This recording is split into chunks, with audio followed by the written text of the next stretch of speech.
كريستيانو رونالدو هداف كرة القدم التاريخي، الهداف الذي لا ينتهي، حطم عدد كبير من الأرقام القياسية وما زال عنده رغبة كبيرة في الاستمرار. لكن اليوم غادي نتكلموا فقط على مسيرة رونالدو الدولية والأرقام اللي حققها بكل التفاصيل. لكن قبل ما نكملوا المرجو منكم الدعم باللايك وبالاشتراك لأنه كيساعدنا بشكل كبير. رونالدو هو الهداف التاريخي للمنتخبات برصيد 133 هدف سجلهم في 215 مباراة.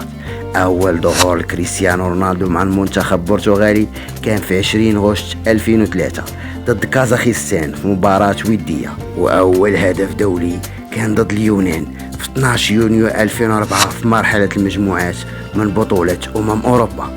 في 6 سبتمبر 2013 سجل أول هاتريك دولي ليه، كان ضد إيرلندا الشمالية في تصفيات كأس العالم 2014.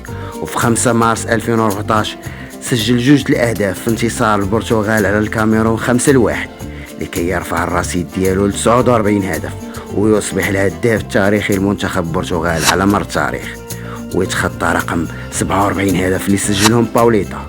وفي 14 نوفمبر 2014 سجل هدف مباراة بتصفيات بطولة أوروبا 2016 ضد أرمينيا، وكان هذا هو الهدف رقم 23 ليه في مباريات البطولات الأوروبية، وهو الرقم الأعلى على الإطلاق، وتجاوز به الرقم اللي كان في حوزة التركي هاكان شكور والدنماركي توماسون. وفي 20 يونيو 2018 سجل الهدف رقم 85 مع البرتغال في المباراة اللي فاز فيها على بلدي الحبيب المغرب ب1-0 في كأس العالم، وتفوق على المجاري بوشكاش كأفضل هداف على الإطلاق لفريق أوروبي. وسجل رونالدو هاتريك 10 المرات، من ضمنها السوبر هاتريك 2 المرات، وأهم هاتريك سجله كان ضد إسبانيا في كأس العالم 2018.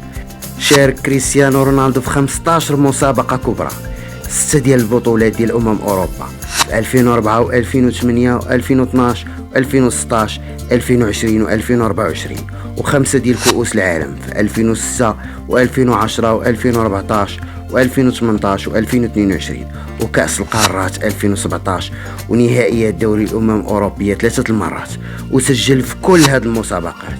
وهو الهداف التاريخي أوروبا ب14 هدف، ومسجل 8 الأهداف في كأس العالم، و7 في دوري أوروبية، و2 الأهداف في كأس القارات.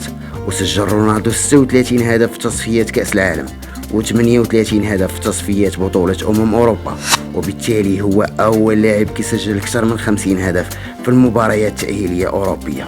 والرصيد الحالي هو 133 هدف مع منتخب البرتغال، وبقى ليه 14 هدف فقط، ويتفوق على ثاني الهدافين التاريخيين البرتغال فارق 100 هدف اللي هو بيدرو باوليتا اللي عنده 47 هدف. رونالدو دائما كيصرح انه مازال كيشعر انه قادر يستمر، يعني انه مازال غادي يتحطم كثير من الارقام.